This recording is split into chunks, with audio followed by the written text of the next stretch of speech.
Railway stations లో paralysed people, old age people వాళ్ళందరూ platform నుంచి ఇప్పుడు ఉందా మీ డిజైన్ అది? ఇప్పటి వరకు వరల్డ్లోనే ఎక్కడ లేదు సార్. చాలా బాగుంది కదా. ఏదైనా లగేజ్ అవన్నీ ఉన్నా కూడా మన చేత మీరు వీడియో తీయించండి. ఇది బ్యాటరీస్ తెప్పించి ఇది స్పెషల్గా డిప్యూటీ సీఎం దాంట్లో హ్యాండిల్లో అకౌంట్ చేయండి. వాళ్ళ పేర్లు తీసుకోండి.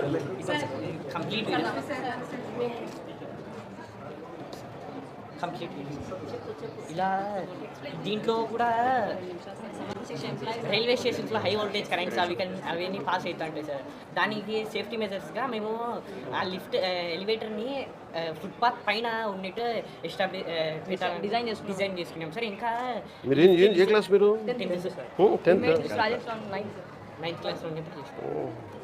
అది లిఫ్ట్ కూడా బయట అంతా ఫైబర్ బాడీ ఉండి లోపల మెటల్ బాడీ ఉంటుంది సార్. ఎలక్ట్రిక్ సర్క్యూట్స్ కాకుండా షార్ట్ సర్క్యూట్స్. చాలా థాట్ఫుల్ చేశారు.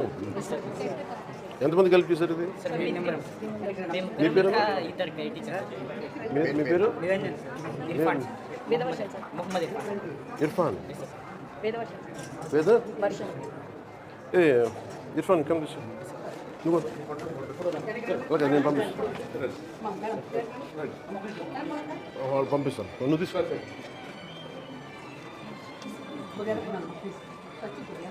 వెళ్ళి వాళ్ళు తీస్తాను. తీసా wonderful Irfan. I'm proud of you man. Classic బాగుంది. It's team work. మీరు గైడ్ చేశారా? ఫెంటాస్టిక్ అండి. లేదు, నైస్ ఐడియా. అంటే మనం ఎప్పుడు ఎల్డర్స్ గురించి ఆలోచించాం. Good good good.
మీరు ఇందాక నుంచి ఆకలితో ఉండిపోయినట్టున్నారు.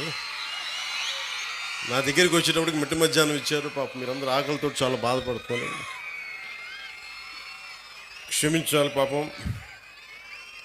ఎదిగే పిల్లలు మీరు సరిగ్గా సమయానికి పెట్టాలి మీకు. కాకపోతే ఇది మీ మంచి కోసమే కాబట్టి ఒకసారి మీరు ఆటల్లో పడి తింటా మర్చిపోవచ్చు. కానీ ఈరోజు కూడా అలాంటిది అనుకొని కొంచెం మీరందరూ చిన్నపిల్లలైనా పెద్ద మనసుతో అర్థం చేసుకొని, మీరే కదా భావి భారతానికి భవిష్యత్తు. సో మీ అందరికీ ముందుగా, చిన్నవాళ్ళైనా ఎవరైనా సరే, ముందుగా మీ భవిష్యత్తు కోసం, ఇక్కడున్న బిడ్డల భవిష్యత్తు కోసం ఆంధ్రప్రదేశ్లో దాదాపు ఒకేసారి ఈ రోజున 44,000 పాఠశాలల్లో దాదాపు 1 కోటి మంది పాల్గొనే ఈ ఉపాధ్యాయులు, తల్లిదండ్రులు ఈ కార్యక్రమానికి, ఈ కలయిక కార్యక్రమానికి ఇక్కడికి వచ్చి, మన కడపకు వచ్చి నాకు ఇక్కడికి వచ్చే అవకాశం కల్పించినందుకు ముందుగా గౌరవ ముఖ్యమంత్రి శ్రీ నారా చంద్రబాబు నాయుడు గారికి నా హృదయపూర్వక నమస్కారాలు, ధన్యవాదాలు. అలాగే ఈ కార్యక్రమాన్ని ముందుండి చాలా బాధ్యతతోటి భవిష్యత్తు బిడ్డలది అని చెప్పి మానవ వనరుల అభివృద్ధి శాఖ, information technology, electronics, communication, real time governance విద్యాశాఖని నడిపిస్తున్న శ్రీ నారా లోకేష్ గారి ఆధ్వర్యంలో ఇలాంటి ఒక బృహత్తరమైన కార్యక్రమం ఆయన ఆధ్వర్యంలో జరిగినందుకు, దాంట్లో నన్ను భాగస్వామ్యం చేసినందుకు మనస్ఫూర్తిగా నారా లోకేష్ గారికి కూడా నా హృదయపూర్వక ధన్యవాదాలు, శుభాకాంక్షలు తెలియజేస్తున్నాను. ఈ వేదిక పైన ఉన్న రెడ్డప్ప గారి, మాధవిరెడ్డి గారికి, ఎమ్మెల్యే కడప, అలాగే ప్రభుత్వ విప్ అవర, వారికి నా హృదయపూర్వక నమస్కారాలు. ఎమ్మెల్సీ టీచర్స్ కాన్స్టిట్యుయెన్సీ రిప్రజెంట్ చేస్తున్న వి రామచంద్రారెడ్డి గారికి, కమలాపురం ఎమ్మెల్యే శ్రీ పుట్ట చైతన్యారెడ్డి గారికి, అలాగే పొద్దుటూరు ఎమ్మెల్యే, ఈ మధ్యన మేమందరం కలిసి ఆయన పుట్టినరోజును జరుపుకున్నాం, శ్రీ వరదరాజుల రెడ్డి గారికి, ఎమ్మెల్యే పొద్దుటూరు, అలాగే స్కూల్ మేనేజ్మెంట్ కమిటీ చైర్మన్ శ్రీమతి శైలజ గారికి, అలాగే ఇక్కడున్న కార్పొరేటర్ శ్రీ కె సూర్యనారాయణ రెడ్డి గారికి, కలెక్టర్ అండ్ డిస్ట్రిక్ట్ మ్యాజిస్ట్రేట్ మన వైఎస్ఆర్ కడప జిల్లాకి శ్రీ శ్రీధర్ చెరుకూరి గారికి, అలాగే కృష్ణతేజ ఐఏఎస్ గారికి, కమిషనర్ పంచాయతీరాజ్ శాఖ శ్రీమతి ఆదిత్య సింగ్ గారికి, ఐఏఎస్ జాయింట్ కలెక్టర్, అలాగే ఎస్పీ కడప జిల్లా ఎస్పీ శ్రీ విద్యాసాగర్ నాయుడు గారికి నా హృదయపూర్వక నమస్కారం. వేదిక పైన ఉన్న అధ్యాపకులకి, ఉపాధ్యాయులకి, ఇక్కడికి విచ్చేసిన విద్యార్థినుల తల్లిదండ్రులందరికీ ఆంధ్రప్రదేశ్ ప్రభుత్వం తరపు నుంచి, నా తరపు నుంచి మీకు నా ప్రత్యేక హృదయపూర్వక నమస్కారం. ప్రత్యేకించి నాకు ఈ కార్యక్రమం జరుగుతుంది, మీరు పాల్గొనాలి అంటే నేను అనుకున్నాను ఏ ఊరు వెళ్ళాలి, ఏ స్కూల్కి వెళ్ళాలనుకున్నాను. సహజంగా నన్ను పిఠాపురంకి పరిమితం చేస్తారు, కానీ నేను కడపని ఎందుకు ఎంచుకున్నాను? కడప జిల్లా అంటే రాయలసీమ అత్యధికంగా లైబ్రరీలు ఉన్న ప్రాంతం ఇది. ఒకప్పుడు అత్యధికంగా రాయలసీమలో అంతా, ఇంకా ఆంధ్రప్రదేశ్లో ఇంకెక్కడా లేవు అన్ని గ్రంథాలయాలు. సరస్వతి గ్రంథాలయం అని కానీ, మనకి పులివెందులు కానీ, ఇలాంటి గ్రంథాలయాలు ఒకప్పుడు విలసిల్లిన ప్రాంతం ఇది. అంటే చదువుల నేల ఇది. సో అలాంటి చదువుల నేలకి నేను ఇక్కడికి వచ్చి సరస్వతి నమస్తుభ్యం అని చెప్పి నేను ప్రారంభించి పూర్తి చేసి మరి ఇక్కడికి వచ్చి ఈ అవకాశం ఇచ్చినందుకు నాకు మనస్ఫూర్తిగా నాకు చాలా చాలా ఆనందంగా ఉంది. ఈరోజు మీకు నేను ఏం చెప్పాలి, ఇవన్నీ ఒకటి అనుకుంటే నేను ఒకటే నిర్ణయం తీసుకున్నాను. నేను మీతో పంచుకోవడానికి వచ్చాను నా భావాలు. చాలా గొప్ప నేల ఇది. ఒక మొల్ల రామాయణం, ఒక అన్నమయ్య, మొల్ల, వేమన, పుట్టపర్తి నారాయణాచార్యులు గారు, ఒక చంద్ర పుల్లారెడ్డి గారు, ఒక తరిమేల నాగిరెడ్డి గారు, బళ్ళారి రాఘవ, కేవీ రెడ్డి గారు, బుయ్యాలవాడ నరసింహారెడ్డి గారు, గారిచెర్ల హరిసర్వోత్తమరావు గారు, ఇలాంటి మహానుభావులు ఎంతోమంది రాయలసీమ నేల నుంచి వచ్చారు. అలాంటి నేలకి తిరిగి పునర్వైభవం రావాలి. రాయలసీమ అంటే అభివృద్ధికి వెనకబాటు కాదు, అవకాశాలకి ముందుండి నడిచే ప్రాంతం అనేది మన అందరికీ అనిపించుకోవాలి. ఇందాక మేడం మాధవరెడ్డి గారు చెప్తా ఉంటే నీటి సప్లై సమస్య ఉంది, మాకు ఇక్కడ ఇబ్బందిగా ఉంది అంటే, నరేగా ఫండ్స్ ముందుగా నీటికి చాలా తీవ్రమైన సమస్య కాబట్టి ముందుగా మేడం అడిగిన దానికి నేను సమాధానం చెప్తా ఉన్నాను. జాతీయ ఉపాధి హామీ కిందకు వచ్చే నరేగా ఫండ్స్ కూడా ఇది గవర్నమెంట్ ఆఫ్ ఇండియా కేవలం పట్టణాల్లో కాదు, గ్రామాల్లోనే దీన్ని నిర్దేశించబడింది. వాటి వరకే పరిమితం చేయాలి. పట్టణాలకు వచ్చేటప్పటికి అమృత్ స్కీమ్ కింద బలమైన అవకాశాలు ఉన్నాయి, ఖచ్చితంగా దాన్ని పరిశీలిస్తాం. అలాగే మీరు చెప్తున్నప్పుడు ఇద్దరు ముఖ్యమంత్రులు వచ్చారు ఇక్కడి నుంచి, ముఖ్యంగా వైఎస్ఆర్ కడప జిల్లా నుంచి. ఎవరు ఎక్కడి నుంచి వచ్చారని కాదు కానీ ఎంత చేసుకున్నారనేది ముఖ్యం. ఎందుకంటే దేశాన్ని అంతా ఒకలా చూడాలి, రాష్ట్రాన్ని అంతా ఒకేలా చూడాలి.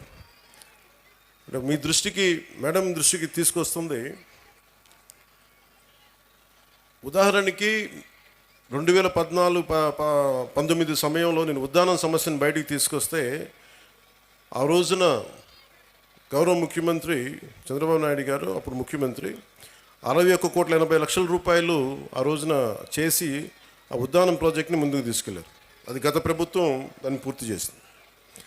అలాగే ఇంత కడప నీటి సమస్య ఇంత తీవ్రంగా ఉందనేది నాకు మాధురెడ్డి గారు చెప్పే వరకు నాకు తెలియలేదు. ఎందుకంటే ముఖ్యమంత్రులు ఇద్దరు వచ్చారు కాబట్టి అసలు ఇక్కడ సమస్యలన్నీ తీరిపోయి ఉంటాయి నేను అనుకుంటే, నాకు అర్థమైంది ఏంటంటే ఇక సమస్యలు తీరలేదు, ఇంకా చాలా బలంగా నీటి ఇంకా ఇబ్బందిగా ఉంది అనడానికి. ఉదాహరణకి మొన్న మేము క్యాబినెట్లో 45,63,00,000 రూపాయలు మేము పులివెందలకు సంబంధించి డ్రింకింగ్ వాటర్ సప్లై ప్రాజెక్టుకి డబ్బులు ఇవ్వడం జరిగింది మేడం. అలాగే డ్రింకింగ్ వాటర్ సప్లై కర్నూలుకు కూడా 36,56,00,000 ఇవ్వడం జరిగింది. అంటే ఎక్కడా కూడా ఈ ప్రభుత్వం, గత ప్రభుత్వం చేసింది మనం చేయకూడదని అనుకోవట్లా. ఎందుకంటే గవర్నెన్స్ ఈజ్ కంటిన్యూటీ. పార్టీలు మారచ్చు, వ్యక్తులు మారచ్చు, కానీ పథకాలు నిరంతరం సాగాలనే ఉద్దేశంతో దాన్ని ముందుకు తీసుకెళ్తాం. దురదృష్టవశాత్తు మన కడపకి చేసుకోలేకపోయారు. కానీ మాధవి గారి ఆధ్వర్యంలో ఇది ఖచ్చితంగా నీటి సమస్యను తీర్చి మీకు ఏమైతే ఈ మౌలిక సమస్యలు ఉన్నాయో వాటన్నిటి మీద దృష్టి పెట్టేలాగా నేను చర్యలు తీసుకుంటానని మీకు మాట ఇస్తున్నాను. Will handle that part. అలాగే మన వైఎస్ఆర్ కడప జిల్లాలో 36 మండలాల్లో ఉన్న 2,043 స్కూల్స్, 64,971 మంది విద్యార్థులు, 74,698 మంది విద్యార్థులను, దాదాపు 1,40,000 మంది ఈ రోజున మన కాలేజీలో, మన స్కూల్స్లో చదువుతూ ఉన్నారు. దీనికి సంబంధించి ఈ ప్రభుత్వం చాలా బలంగా మేము మీ కోసం పనిచేయడానికి ఉన్నాం.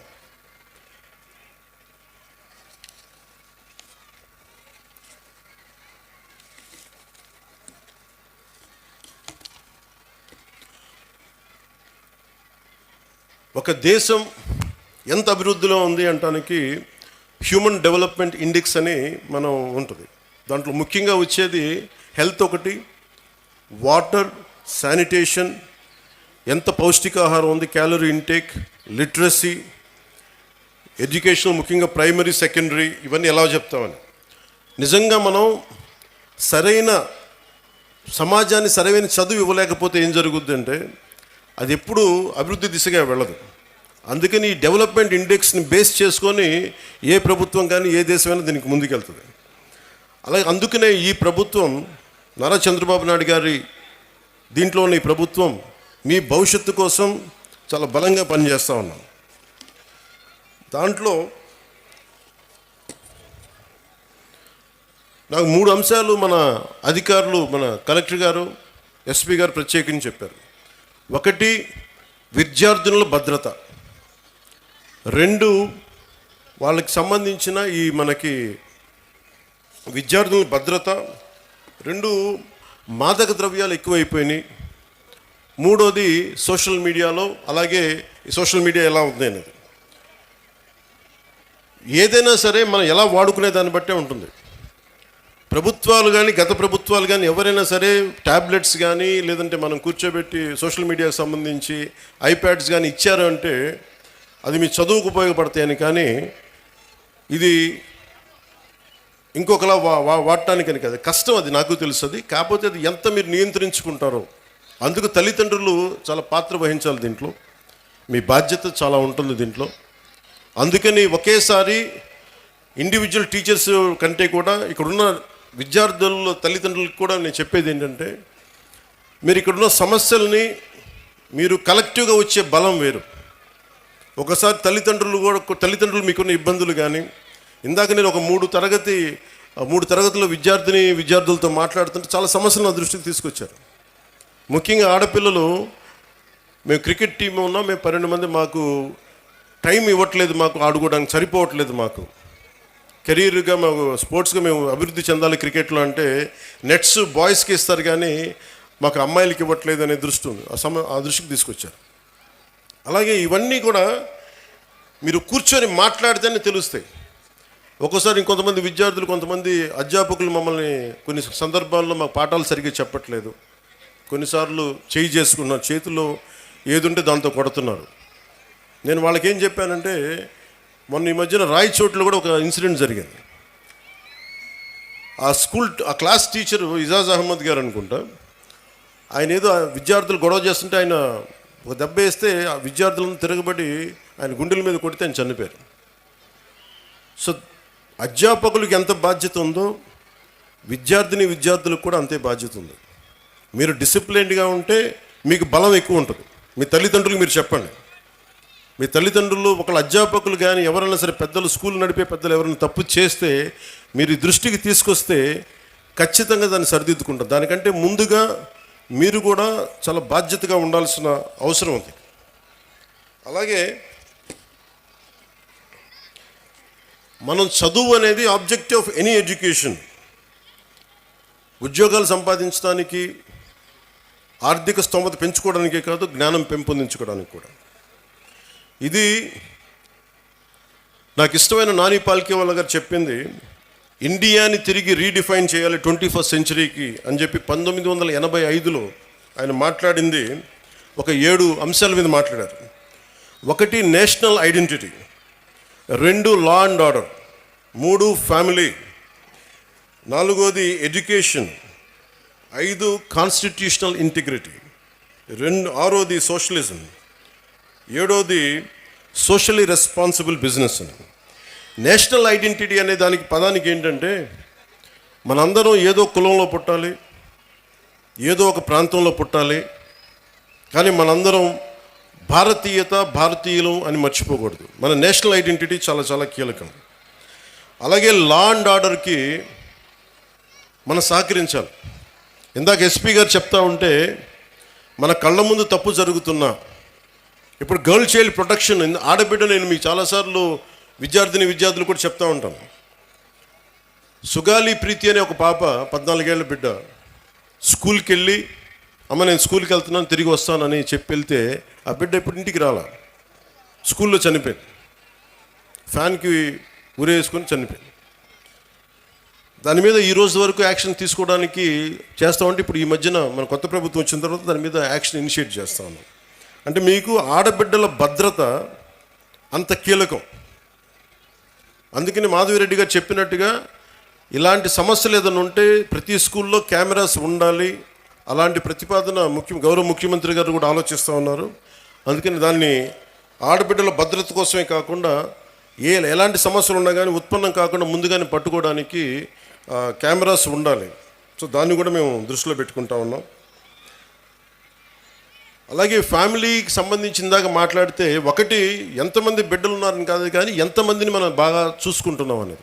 తల్లిదండ్రులు ముఖ్యంగా మీ బిడ్డలు ఏం చేస్తున్నారు, సరిగ్గా ఉంటున్నారా లేదా. నాకు తెలుసు మీకు కష్టాలు ఉంటాయి, మీకు ఇబ్బందులు ఉంటాయి, కానీ వీటన్నిటిని మించి మనం బాధ్యత తీసుకోకపోతే, మనం కనీసం ఒక 10 నిమిషాలు మీరు చూసుకోవట్లేదని కాదు, కానీ మీరు కొంత సమయం కేటాయించి ఒక దృష్టి పెడితే, మీ బిడ్డలు ఎక్కడున్నారు, ఏం చేస్తున్నారు, ఎంత సమయం గడుపుతున్నారు, ట్యాబ్లెట్స్ని సద్వినియోగం చేస్తున్నారా, లేదంటే అవసరానికి మించి వాడుతున్నారా, చెప్పిన పర్పస్ కాకుండా దేనికదన్నా వాడుతున్నారా, ఇవన్నీ కూడా మీ దృష్టిలో ఉంటే ఇంట్లోనే కొంత కరెక్ట్ చేయాల్సిన అవసరం ఉంది. తర్వాత స్కూల్స్. అలాగే మీకు లా అండ్ ఆర్డర్లో సంబంధించి మీరు ముఖ్యంగా బిడ్డలు గుర్తుపెట్టుకోవాల్సింది, చిన్నపిల్లలకి వాళ్ళు క్లీన్ స్లేట్, ఏమీ రాయని ఒక వైట్ పేపర్ లాంటి వాళ్ళు మనం ఏమి రాస్తామో దానికి అదే తయారవుతారు. సో ఇంట్లో పెద్దలు కూడా మీరు అనుక్షణం చూస్తూ ఉండాలి. మీరు కేవలం మన వరకే ఆలోచిస్తే, మన కులం, మన ప్రాంతం, ఇక్కడి దాకా ఆలోచిస్తే పిల్లలు కూడా అదే స్థాయిలో ఉంటారు. మీరు ఇవ్వాల్సింది వేమన లాంటి మహానుభావుడు పుట్టిన నేల ఇది. ఆయన సంస్కారాన్ని కూడా బిడ్డలకి నేర్పించాల్సిన అవసరం ఉంది. అది పాఠాల్లో ఎలాగ ఉన్నాయి, కొంత స్కూల్స్లో మీరు ఇళ్లలో కూడా ఆ విలువలు కొంత పాటించేలా మరి ముందుకు తీసుకెళ్ళాలని మనస్ఫూర్తిగా కోరుకుంటున్నాను. అలాగే ఎడ్యుకేషన్కి సంబంధించి ఏమీ నేర్చుకోవడంతో పాటు, చదువుతో పాటు ఇది భవిష్యత్తు మీ ఎడ్యుకేషన్కి, మీ భవిష్యత్తుకి, మీ ఉపాధికి ఉపయోగపడేదే కాకుండా స్కూల్ అనేది ఏంటంటే మనం నిరంతరం చదువుకోవడానికి, ఎప్పటికీ నిరంతర విద్యార్థిలాగా ఉండాలంటే ఈ స్కూల్లో నేర్చుకునే ఈ పాఠాలే భవిష్యత్తులో మనకి ఇదవుతాయి. అందుకే మీరు దాన్ని కూడా దృష్టిలో పెట్టుకోవాలని కోరుకుంటా ఉన్నాను. అలాగే గవర్నమెంట్ స్కూల్స్ చాలా బలపడాలని కోరుకునేవాడిని నేను ప్రత్యేకించి. సోషలిస్ట్ తరిమెల నాగిరెడ్డి గారితో ఆయన పుస్తకాలు చదివి ప్రభావితమైన వ్యక్తిని. తాకట్లో భారతదేశం అని ఆయన రాసిన పుస్తకం ఎప్పుడు నా లైబ్రరీలో ఉంటుంది.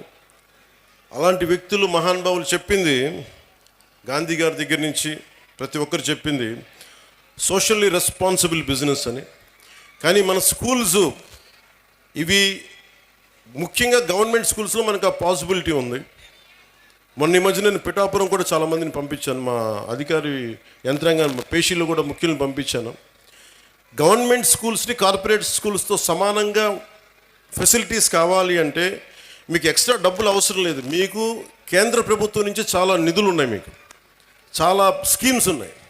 వాటిని సరిగ్గా సద్వినియోగం చేసుకుంటే మటుకు కార్పొరేట్ స్కూల్స్తో ధీటుగా మనం గవర్నమెంట్ స్కూల్స్ని తీసుకెళ్ళచ్చు. ఇది కేంద్రం వాళ్ళ నిర్దేశకత్వంలో ఉంది. ఇది చాలా రీసెర్చ్ చేసి 21st సెంచరీకి పిల్లల్ని ఎలా తయారు చేయాలనేది ఈ ప్రోగ్రెస్ కార్డ్ కేవలం చదువులకు సంబంధించే కాదు. ఇది వాళ్ళకి భావ వ్యక్తీకరణ నైపుణ్యాలంటే మీరు ఎలా మాట్లాడాలి, మీ కమ్యూనికేషన్ స్కిల్స్, ఒకసారి మీ భాషను చెప్పుకోవాలనుకున్న, మీ బాధల్ని చెప్పుకోవాలనుకున్న, మీ భావాల్ని పంచుకోవాలనుకున్న ఆ పిల్లలకి స్కిల్స్ ఉన్నాయా లేదా అనే దాన్ని కూడా అంశం తీసుకునేది. అలాగే పరస్పర సహకార నైపుణ్యాలు, ఇంటర్పర్సనల్ స్కిల్స్. ఒక్కోసారి మనం 10 మంది కలిసి మన బిడ్డ 10 మందిలోకి వెళ్తే ఎలా నడుచుకోవాలి, ఏం చేస్తాడు అనేది కూడా ఇంటర్పర్సనల్ స్కిల్స్ని అసెస్ చేస్తాయి. అలాగే నాయకత్వపు లక్షణాలు. మీరు చాలామంది అక్కడ కూర్చొని చూస్తే చాలామంది స్టూడెంట్స్ కొంత బాధ్యత తీసుకున్నారు, వాళ్ళ లీడర్షిప్ స్కిల్స్ పెరిగేవి. అలాగే లాజికల్ థింకింగ్. ఈ విధంగా వెళ్తే మనకి ఏం జరుగుద్ది, ఒక తార్కికంగా, ఒక రేషనల్గా ఉండేలాగా ఈ లాజికల్ థింకింగ్. సాధారణ కేవలం మన చదువులే కాదు, అన్ని అంశాలపైన సంపూర్ణ అవగాహన ఎలా ఉంది. అలాగే పర్యావరణ అవగాహన, ముఖ్యంగా మనకి నీటి సమస్యలు కానీ, ప్రకృతి మనకి పర్యావరణ సమస్యలు కానీ వీటి మీద అవగాహన కల్పించేది. అలాగే NCC, NSS, scouts and guides, అది దాని మీద అవగాహన. అలాగే పిల్లల్లో ఏ విధంగా వీళ్ళు ఎలాంటి మనకి స్పోర్ట్స్లో రాణిస్తున్నారు, అలాగే ఎలాంటి కళల్లో వీళ్ళకి నైపుణ్యం ఉంది, ఇవన్నీ కూడా చాలా ఉన్నాయి. చాలా ఏ పాలసీ అయినా చాలా అద్భుతంగా ఉంటుంది, ఏ పాలసీ అయినా సరే. కానీ మీరు చేయాల్సిందల్లా ఆ పాలసీల్ని వాడుకోవటం. మీరు స్కూల్స్ మీద తల్లిదండ్రులు ఒత్తిడి పెట్టాలి. మీరు ప్రభుత్వం చాలా చిత్తశుద్ధిగా ఉంది, మేమందరం బలంగా మీ వైపు ఉన్నాం. తల్లిదండ్రులు మీరు కనుక మా బిడ్డలు బాగుండాలి, వాడి భవిష్యత్తు బాగుండాలి అంటే మీరు బయటకు వచ్చి మీరు స్కూల్ ప్రిన్సిపల్స్తో కానీ, అధ్యాపకులతో కానీ, ఉన్నత అధ్యాపకులతో కానీ మాట్లాడి మీరు మా దృష్టికి తీసుకొచ్చి వాళ్ళ దృష్టికి తీసుకొస్తే తీరని సమస్యల్ని తీర్చే బాధ్యత మేము దృష్టి పెడతాం. క్యాబినెట్లో దాని గురించి మాట్లాడతాం. మధ్యాహ్న భోజన పథకం కూడా డొక్కా సీతమ్మ వారి మధ్యాహ్న భోజన పథకం కూడా అమెరికా లాంటి దేశంలో అమెరికన్ ప్రెసిడెంట్, ఫస్ట్ లేడీ, ఆవిడ ఆధ్వర్యంలో ఉంటుంది. దేశం మొత్తం మీద పబ్లిక్ స్కూల్స్లో ఉండే ప్రతి భోజన పథకాన్ని ఎలా చూస్తారు అనేది ఆవిడ ఆధ్వర్యంలో ఉంటుంది. అలాంటిది నేను ఇందాక కలెక్టర్ గారు చెప్తే నేను ఒకటే అనుకున్నాను, దీన్ని క్యాబినెట్ దృష్టికి తీసుకెళ్తాను, ముఖ్యమంత్రి గారి దృష్టికి తీసుకెళ్తాను. క్వాలిటీ ఫుడ్ ఎలా ఉంది, ఇక్కడ బాగుందా బాగలేదా.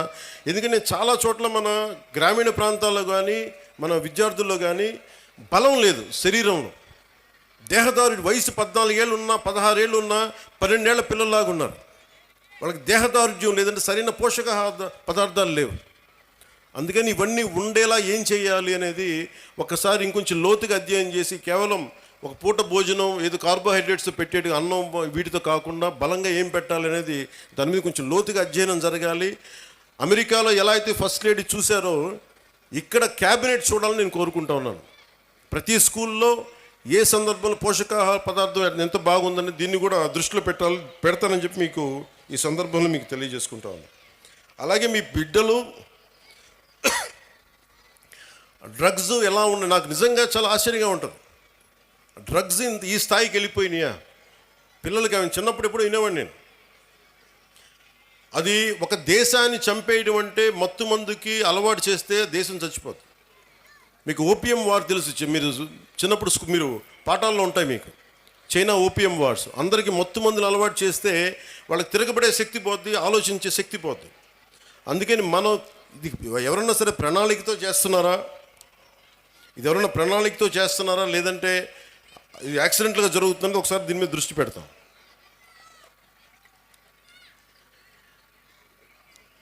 అలాగే సైబర్ క్రైమ్ ఒకటి ఎక్కువైపోయింది, సోషల్ మీడియాది కూడా. అది మీ బిడ్డలకు కూడా మీరు చెప్పాల్సిన తల్లిదండ్రులుగా చాలా బాధ్యతగా సోషల్ మీడియాని వాడాలి. ఈ మధ్యనే ఆస్ట్రేలియా గవర్నమెంట్ కూడా ఏం చేసిందంటే 16 ఏళ్ల వయసు ఉన్న వరకు అసలు సోషల్ మీడియా అకౌంట్స్ ఓపెన్ చేయకూడదని పెట్టారు. అలాంటివి కూడా ఆంధ్రప్రదేశ్ ప్రభుత్వం, భారతదేశ ప్రభుత్వం ఆలోచించేలా మేము చర్యలు తీసుకుంటామని తెలియజేసుకుంటాం.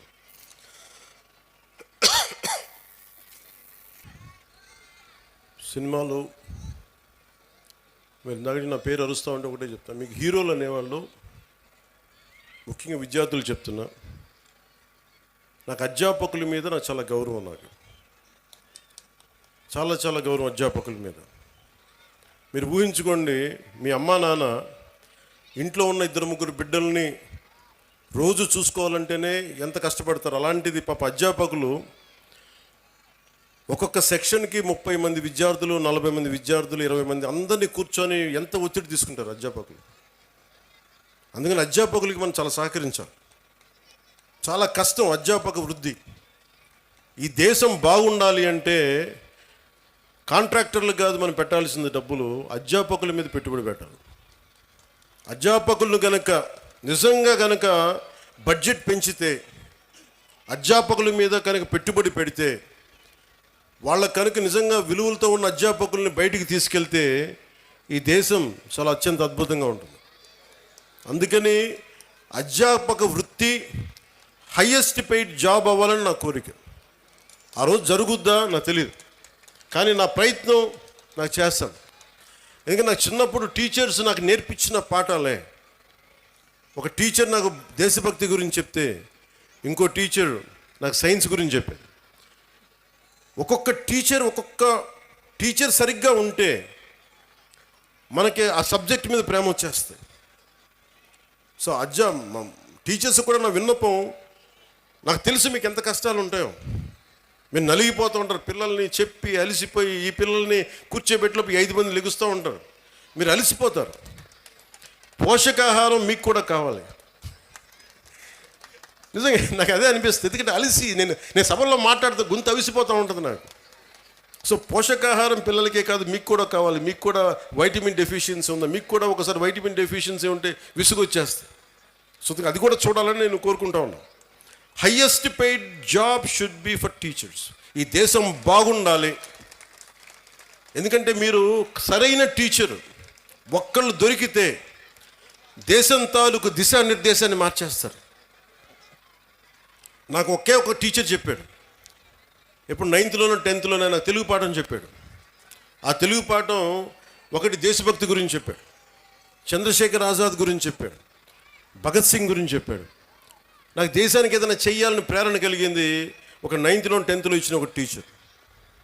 అలాగే ఎప్పుడో 6వ తరగతిలో 8వ తరగతిలో మెడ్రాస్లో చదువుకుంటా ఉంటే చెన్నైలో ఒక టీచర్ చెప్పింది, ఎదుటివాడి కష్టాన్ని దోచేయకు అని ఒక పాఠం.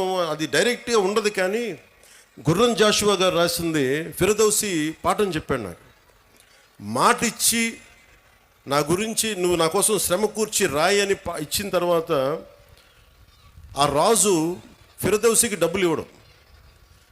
నాకు రక్తాన్ని కరిగించి రాశాను, నాకు ఇంటే ఆ మాట అన్నందుకు ఆయన మీద చంపేయడానికి రాజు పెడతాడు. ఆయన తప్పించుకొని తిరుగుతాడు. నాకు ఆ పాఠం నాకు నేర్పించింది ఏంటంటే, ఒకటి గుర్రం జాషువా గారి గొప్పతనం, 2 ఎదుటివాడి కష్టాన్ని మనం దొయ్యకూడదని. సో ఒక్కొక్క టీచర్ చాలా అద్భుతమైన పాఠాలు చెప్తారు. మీ హీరోస్ కూడా సినిమాల్లోనే చూసుకోకండి హీరోలని. నేను సినిమా హీరోగాని చెప్తున్నాను. హీరోలు మీకు ఎలా ఉంటారంటే, మీకున్న అధ్యాపకులు ఉండొచ్చు. ఒక టీచర్ ఇక్కడ పొద్దున్నే ఆవిడ పేరు మర్చిపోయాను నేను, బ్రాంజ్ మెడల్కి రెజ్లింగ్కి ఒక వ్యాయామ ఒక పీటీ టీచరు మీ విద్యార్థులను తయారు చేశారు ఆవిడ. వాళ్ళు వెళ్ళి బ్రాంజ్ మెడల్ కొట్టుకొచ్చారు. And she a hero for me. హీరోలు అంటే మీరు కేవలం సినిమాల్లో మీరే కదా madam, you are a hero. హీరోలు అంటే ఎంతసేపు సినిమాలో ఉండాలని అనుకోకండి. మామూలు కనిపిస్తారు, నల్లని హ్యాండ్ బ్యాగ్ పెట్టుకొని నవ్వుతా. పొద్దున్న లేచినప్పటి నుంచి వాళ్ళ బిడ్డలు బాగుండాలి, నాకు వాళ్ళు హీరోలు. నాకు వెంకటరామయ్య గారు మాస్టర్ ఒక ఆయన ఉండేవాడు. ఆయన నాకు చిన్నప్పుడు చెప్పిన పాఠాలు, వేమన శతకాలు గుర్తుండిపోయినాయి. నాకు ఆయన హీరో, నాకు ఆ టీచర్. సో మీరు గొప్ప గొప్ప వ్యక్తులనితో పాటు మీ సినిమాలకు వెళ్ళండి, ఆనందించండి, అన్నీ చూడండి. కానీ మీకు నిజమైన విలువలు మీ కళ్ళ ముందే ఉంటారు. మీ అమ్మ నాన్న ఎంత కష్టపడతారో చూడండి. మా అమ్మ నాకు నేర్పించింది ఏంటంటే, మా అమ్మ నాన్న ఎక్కువ చదువుకోలే. మా నాన్న 10th క్లాస్తో ఆపేసినట్టున్నాడు మెట్రిక్ తోటి. తర్వాత ఆయన కానిస్టేబుల్ నుంచి ఉద్యోగంలో ప్రమోషన్స్ మీద వచ్చినాయి. మా అమ్మ 5వ క్లాస్తో ఆపేసింది. కానీ వాళ్ళిద్దరి విలువలు ఎంత మంచి విలువలు అంటే, రోజు మా అమ్మ సాయంత్రం సంధ్యా సమయం అవ్వగానే దీపం ఇంట్లో లైట్ వేసి దండం పెట్టుకునేది. నేను 2-3 సార్లు చూశాను, ఎవరికమ్మా దండం పెడుతున్నావు అన్న. ఏ దేవుడికి దండం పెడుతున్నాను అడిగితే మా అమ్మ అంది, నేను థామస్ ఆల్వా ఎడిసన్కి దండం పెడుతున్నాను అన్న, మనకి లైట్ ఇచ్చినందుకు, మన బల్బ్ ఇచ్చినందుకు, ఎలక్ట్రిక్ బల్బ్. ఆ విలువ చదువు వల్ల రాదు. నా పాయింట్ ఏంటంటే, మీరు పిహెచ్డీలు చదవండి, ఇంకోటి చదవండి, కానీ విలువతో కూడిన విద్య చాలా అవసరం. సో మీ తల్లిదండ్రులు అలా అంటాడు. నా తల్లి హీరో, నా తండ్రి నాకు హీరో. ఎందుకంటే కష్టపడ్డాడు మా నాన్న. అలా మీ తల్లిదండ్రులు కూడా మీకోసం కష్టపడుతూ ఉన్నారు.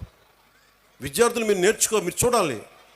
పాపం మీ అమ్మగారు పొద్దున్నే లేచి మీకు బ్రేక్ఫాస్ట్లు చేసి, టిఫిన్లు చేసి, మధ్యాహ్నానికి ఏదైనా మళ్ళీ ఇంటికి వస్తే ఏదైనా తింటామని చెప్పి, వాళ్ళ కష్టాన్ని కూడా మనం గుర్తించామనుకోండి, తల్లిదండ్రుల కష్టం.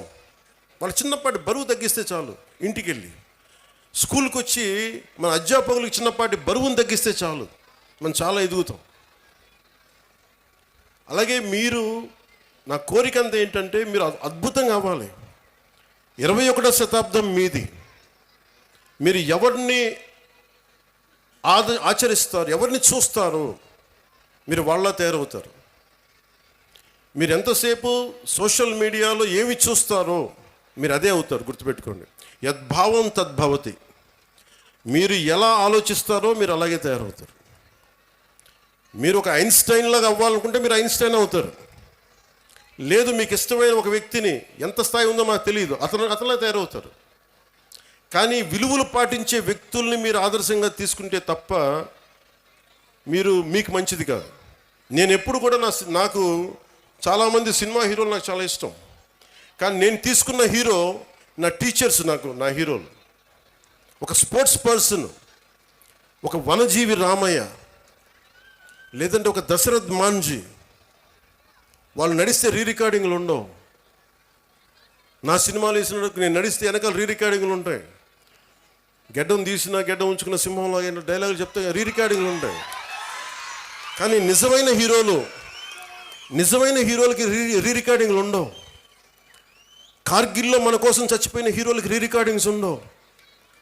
దేశ భద్రత కోసం చచ్చిపోయారు వాళ్ళకి రికార్డింగ్లు ఉండవు. మనం గుర్తుపెట్టుకోవాల్సింది వాళ్ళని. మనం గుర్తుపెట్టుకోవాల్సింది మన కోసం కష్టం తెలియకుండా మనల్ని కాపాడే మన తల్లిదండ్రుల్ని, గొంతు చిచ్చుకొని మనం బాగుండాలని చెప్పి మన అధ్యాపకుల్ని, మన టీచర్స్ని. ఇంకా అన్నిటికంటే కూడా, ఇందాక దారిలో వస్తూ ఉంటే మనకి చాలామంది మీకు శానిటేషన్ కోసం పనిచేస్తూ ఉన్నారు. మనకి వీధుల్ని శుభ్రంగా తుడిచే మన కుటుంబం అది. మన శానిటేషన్ వర్కర్స్కి మీరు గౌరవం ఇవ్వండి. అలాగే జపాన్ లాగా, నేను చిన్నప్పుడు మా ఇంట్లో బాత్రూమ్ నేనే కడిగేవాడిని. మా నాన్న మా అమ్మ మా చేత కడిగిచ్చేవాడిని. అలాగే మన స్కూల్ బాత్రూమ్స్ కూడా జపాన్లో స్టూడెంట్స్ బాత్రూమ్స్ వాళ్ళే కడుగుతారు. ఇక్కడ మనం వేరే వాళ్ళ చేత చేయిస్తాం. సో విద్యార్థులకి ఎప్పుడైతే మనం అలాంటి పనులు చేస్తామో, అంటే మనం వాడిన బాత్రూమ్స్ మళ్ళీ మనం కడగం, ఇంకెవరో కడగాలి, అలా కుదరదు. ఆ కల్చర్ అలవాటు చేసుకుంటే మీరు భవిష్యత్తు మీకు చాలా ఉన్నత స్థాయిలో ఉంటుంది. డిగ్నిటీ ఆఫ్ లేబర్ మీకు అలవాటు అవ్వాలి. నేను అందుకనే ప్రతిసారి పారిశుద్ధ కార్మికులకి నేను ఎందుకు అంత గౌరవిస్తానంటే, మీరు నాకు నిజంగా వాళ్ళ భవిష్యత్తు బాగుండాలని కోరుకుంటూ ఉంటాం. సో మీరు మీకు పనిచేసే టీచర్స్కి కానీ, వాచ్ సెక్యూరిటీ పీపుల్కి కానీ, శానిటేషన్ వర్కర్స్ కానీ, మీరు ఒక్కొక్కసారి చిన్న థ్యాంక్స్ చెప్పండి. విద్యార్థులకు చెప్తున్నాను, మీరు మా కోసం ఇంత చేస్తున్నారు, చిన్న థ్యాంక్స్ చెప్పండి. వాళ్ళ బిడ్డలు బాగున్నారు లేదని అడగండి. చాలా గొప్పగా ఉంటుంది. మా ఇంట్లో కొంతమంది మాకు కొంచెం సహాయానికి అప్పుడప్పుడు ఎవరైనా వస్తే వాళ్ళ బిడ్డల కోసం నేను ఎప్పుడు నా దగ్గర ఉన్న డబ్బులు ఇచ్చేవాడిని. వాళ్ళు ఎంత ఆనందం వేసేదంటే వాళ్ళ కళ్ళల్లో డబ్బులు ఇచ్చిన తర్వాత వాళ్ళకి అది మన వైపు కాంట్రిబ్యూషన్లా ఉండేది నాకు. సో మీరు నేర్చుకోవాలి అంటే heroes are all over, not just in cinema. మీకోసం పాఠాలలో ఉన్నారు హీరోస్, సరిహద్దుల్లో పనిచేస్తున్నారు, దేశం కోసం పనిచేసి ప్రాణాలను పణంగా పెట్టి చచ్చిపోయే పోలీస్ కానిస్టేబుల్స్ ఉన్నారు, కష్టం తెలియకుండా మేధస్సుతోటి పనిచేసే కలెక్టర్లు, ఐఏఎస్ లాంటి వాళ్ళు ఉన్నారు. మీరందరూ కూడా వాళ్ళని ప్రేరణగా తీసుకొని మీరు కూడా ఉన్నత స్థాయికి వెళ్ళాలని మనస్ఫూర్తిగా కోరుకుంటూ, మీ అందరికీ బంగారు భవిష్యత్తు ఉండాలని మనస్ఫూర్తిగా తెలియజేస్తుంది. ముఖ్యంగా ఇక్కడికి వచ్చిన తల్లిదండ్రులకి ఈ సమగ్రమైన ఈ తల్లిదండ్రులు అధ్యాపకుల ఈ కలయికని మీరు మరింత బలంగా ముందుకు తీసుకెళ్ళాలని కోరుకుంటూ ఇదే చెప్తున్నా. ఎందుకంటే సరస్వతి దేవిని పొగడాల్సిన నేల ఇది, హీరోలను పొగడాల్సిన నేల కాదు. మన కడప మున్సిపల్ కార్పొరేషన్ స్కూల్ కిందాక కలెక్టర్ గారు మాట్లాడుతూ ఉంటే దానిలో కిచెన్కి ఆధునికంగా మోడర్నైజ్ చేయాలి, సదుపాయాలు లేవు, నవీకరణ చేయాల్సిన అవసరం ఉంది అంటే నా దృష్టికి తీసుకొచ్చారు. దానికి మన స్కూల్కి సంబంధించి, మన కడప మున్సిపల్ కార్పొరేషన్ స్కూల్కి సంబంధించి ఆ నిధుల్ని ఎంత ఖర్చు అయితే అంత నేను నా ట్రస్ట్ నుంచి మన స్కూల్కి, మన కడప మున్సిపల్ కార్పొరేషన్ ఈ కిచెన్ ఆధునీకరణకి నేను డబ్బులు అందజేస్తాను. అది మీరు ఎంత అంటే అంత. అలాగే ఒక ఆడపిల్లలు అడిగారు, అక్కడ ఆడబిడ్డలు అడిగారు నన్ను, ఆ పాపలు అడిగారు, ప్రైజ్ ఇమ్మని దాకా ఒక ప్రొఫెసర్ గారు కూడా అడిగారు. మీకు ప్రశంసా పత్రాలు కానీ అలాగే మీకు బహుమతులు కానీ ఏదైనా ఉంటే స్కూల్ యాజమాన్యం నా దృష్టికి తీసుకొస్తే దానికి సంబంధించిన నిధులు, దానికి సంబంధించినవి కూడా నేను సమకూరుస్తాను తెలియజేసుకుంటున్నాను. అలాగే బస్సు ఒకటి కలెక్టర్ గారు నా దృష్టికి చాలా కీలకమని చెప్పారు. గత ప్రభుత్వం చాలా స్కూల్స్ని విలీనం చేసేయటం వల్ల ఈ ఆడపిల్లలు స్కూల్స్కి వెళ్ళలేకపోతారు, దూరంగా ఉండే స్కూల్స్కి. అంటే దానికి ఒక అన్ని మండలాలకు కలిపి, కొన్ని గ్రామాలకు కలిపి ప్రత్యేకంగా ఒక వెహికల్ సదుపాయాలు ఏం చేయాలనేది నేను కలెక్టర్ గారికి వచ్చే మన కలెక్టర్ల సమావేశంలో మాట్లాడుతున్న దానికి కూడా ఒక పరిష్కారం వెతుకుతాం. అలాగే మాధవిరెడ్డి గారు చెప్పింది, చాలా స్కూల్స్ని కొన్ని పార్టీలు వాళ్ళ ఆఫీసుల్లాగా వాడుతున్నారు. అలాగే నా దృష్టిలో ఉంది జడ్పీ ఆస్తులు చాలా వరకు ప్రైవేట్గా వాడుతున్నారు అనేది. కలెక్టర్ గారికి కూడా నేను విజ్ఞాపన ఇస్తున్నాను. నేను ముఖ్యంగా ఈ స్కూల్స్ వైఎస్ఆర్ కడప జిల్లాలో ఎవరైనా సరే స్కూల్స్కి కాకుండా ఏదైనా సరే మిగతా వాటికి వాడుతుంటే వెంటనే వాటి మీద ఒక స్పెషల్ డ్రైవ్ చేసి, ఎందుకంటే స్కూల్స్కి బిడ్డల జోలికి వచ్చేది అది ఏదైనా సరే మీరు చాలా తీవ్రమైన చర్యలు తీసుకోండి. దాన్ని కలెక్టర్కి నేను సభాముఖంగా తెలియజేస్తాను. అలాగే జడ్పీ కూడా రేపొద్దున కలెక్టర్ సదస్సులో మాట్లాడి జడ్పీ ఆస్తులు ఏమైనా అన్యాక్రాంతానికి గురైనయా తిరిగి ఎలా తీసుకురావాలి, అవసరమైతే గుండా యాక్ట్ కూడా పెడతాం. ఎందుకంటే చాలా బలమైన ప్రభుత్వ ఆస్తుల్ని కానీ పాఠశాలల్ని కానీ ఏదైనా సరే ప్రైవేట్ వ్యక్తులు కబ్జా చేస్తే we will open up, they will be booked under goonda act. గుర్తుపెట్టుకోండి. ఎందుకంటే ఇది కడప రాయలసీమ తెగింపున్న నేల, చాలా బలమైన నేల. మీరు ఇక్కడి నుంచి ఉద్యోగాలు సంపాదించి ఇక్కడ చదువుకొని మీరు ఇక్కడే ఉద్యోగాలు రావాలి, మీకు వర్క్ ఫ్రమ్ హోమ్ జరగాలి. దానికి మీరు ఏం చేయక్కర్లా, మీరు బలంగా బయటకు వచ్చే రోడ్ల మీదకి రండి సమస్య వచ్చినప్పుడు. మిగతాది మేము చూసుకుని నాకు ఇవ్వాల్సినది ఒకటి ఇవ్వండి మాకు చాలు. మిమ్మల్ని ఎవరిని ఏడిపిస్తున్నారు, ఆడపిల్లల్ని ఎవరిని ఏడిపిస్తున్నారు, బయటకు వచ్చి అధ్యాపకులు చెప్పండి, మా దృష్టికి వస్తుంది. అలాగే మీ అందరూ బాగుండాలని కోరుకుంటూ భవిష్యత్తులో మీకు ఏ అవసరాలు ఉన్నా సరే మా ప్రభుత్వం నిధులు తక్కువ ఉన్నా కానీ మనసు చాలా పెద్దది. దారులు ఎతుకుతాం, కష్టపడతాం, అభివృద్ధిని చేస్తామని మనస్ఫూర్తిగా తెలియజేసుకుంటూ వేదిక పైన ఉన్న పెద్దలందరికీ మరోమారు ధన్యవాదాలు తెలుపుకుంటూ మన స్కూల్ యాజమాన్యానికి ధన్యవాదాలు తెలుపుకుంటూ కలెక్టర్ గారికి, ఎస్పీ గారికి, ఉన్నతాధికారులందరికీ ధన్యవాదాలు తెలుపుకుంటూ సెలవు తీసుకున్నాను.